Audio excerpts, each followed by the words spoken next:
This is Raven Dana, and thank you for joining me here at Walking Between the Worlds.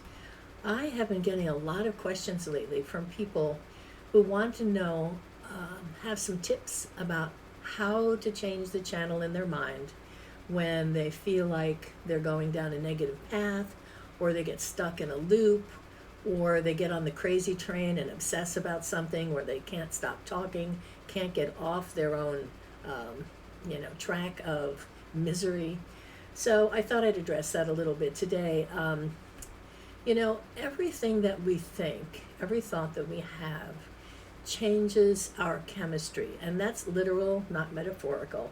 If you just think about the last time you were happy, the last time you laughed, you'll feel the shift in your body, you'll feel the chemistry, and you'll feel more open. Your body will expand a little bit. You might feel yourself smile. And unfortunately, if you thought about the last time you were angry or frustrated, you will also feel changes in your body. You'll feel yourself tighten and clench, and your breath will get shallow. And so I want to just remind you, all of us, that when we're in close proximity with other people, their feelings, their nervous system impacts and speaks to ours, and ours speaks to theirs. So especially in circumstances when you're around other people who are maybe doing the birds of a feather, doom and gloom conversation, or at a luncheon, somebody brought this up, she was at a luncheon and somebody was going on and on and on about their this illness and that injury and this thing and that thing, and the other people at the table just let it go on. The conversation afterwards was, oh, well, let's never do that again, or let's not invite her, or, how do we stop that? So I'm going to address a little bit of that for two reasons. What you think and hold on a regular basis, it changes you, and it also impacts the people around you. So it's almost like a virus that spreads, right? And conversely, even if you're in a great mood and you sit with a group of people who are, Debbie Downers or conspiracy theorists, right?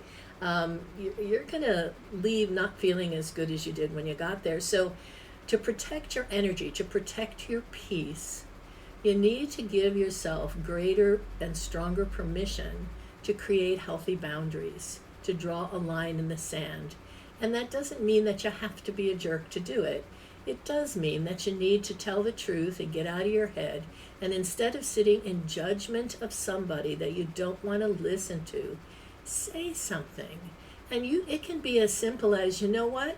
I have empathy for where you're at, and I don't have the bandwidth to listen to that right now. I've got my own burdens. I just can't listen to anybody else's right now. Or to say, I get how you're feeling. I imagine that you feel frustrated and stuck, or, you need people to appreciate where you're at. That's great. I do. And I'd really like to talk about something that uplifts both of us.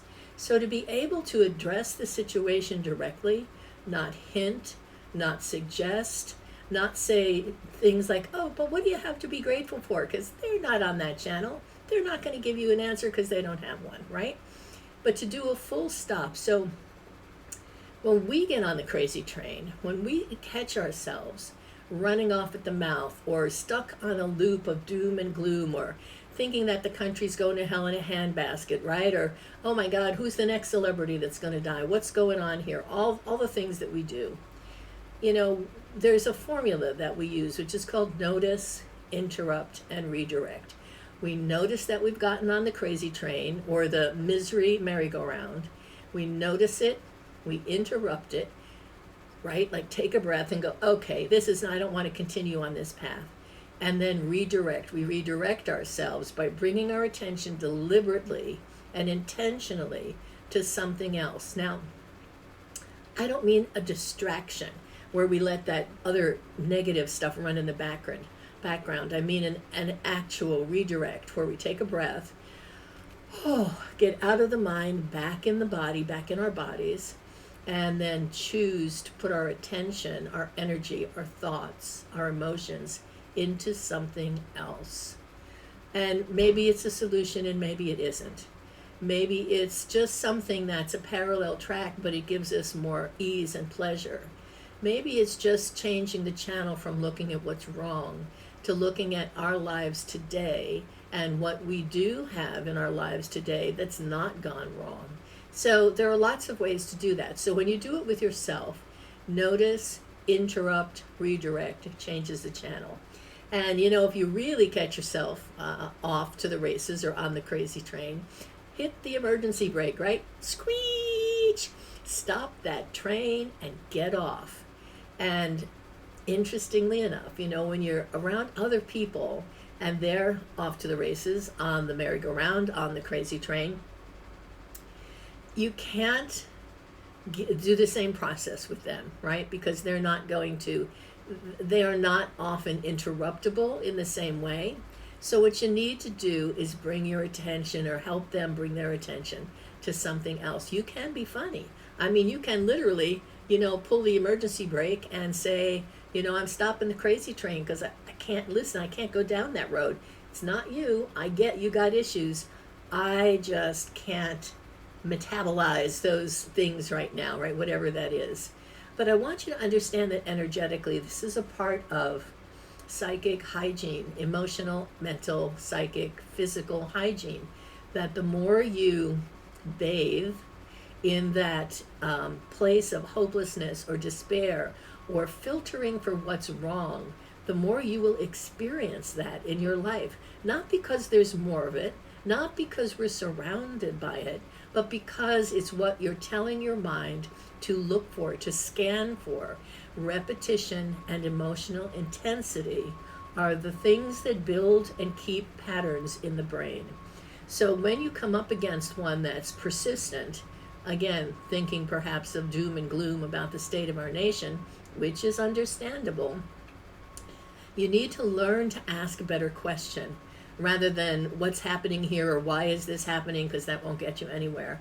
Maybe a question that looks like, is there anything today that I can do to make a difference? Can I write to a congressman? Can I write to the Supreme Court? Can I do something? Can I shelter somebody that's hiding from ICE, right? I mean, whatever your jam is, whatever you can do, ask a better question. What can I do? I'm going to remind you that there's this, I love this saying, and it works for many different things. To act while the thing is small, before the drops of rain become the rushing river. So that's true when you're starting to get on the crazy train, right? And you're building momentum in a thinking pattern or in a series of judgments that has nowhere to go and no solution, and it's just going to make you feel like crap. It also is true in the positive sense that every drop of rain adds to the power of the water, so that you can use that. When you tell yourself, oh, what can I do? I'm just one person. Well, you can be a drop of rain. And the power of that is that lots of drops of rain do become the rushing river and do cleanse the area and do wash away the structures that are there. So I want you to use that for yourself in a positive way and to relax a little bit more into the moment when you catch yourself being off to the races in your head or listening to somebody that you don't want to listen to. I know I talked about this some last time, but like I said, I've gotten questions. I've had a couple of people talk to me this month who are like, damn, I can't get away. I go out to have lunch with the girls and I find myself, an unwilling audience of somebody's pain and misery. So you're not doing them a favor, by the way, when you listen to that on and on and on. If you're selling yourself the story, oh, I'm being a good friend by listening. Well, you're not. You're being complicit in their misery. So yeah, you can listen for a minute and then it's like, okay, I hear you. If is there anything I can do for you? Because if not, honest, let's talk about something else. And you're actually helping them when you have reached the point of saturation and you know that this is not it's dragging you under the bus. Well, they're already under the bus. So you can, instead of watching them under the bus and getting under there with them, you could possibly lend them a helping hand and pull them out. So that's my food for thought for today. I am still working on the music class, the power of music, and I'm actually looking into how to play music on in different ways where you're going to hear it well and hear it thoroughly, and not just have it sort of fade out or have the program dim it down. So I'm working on that right now.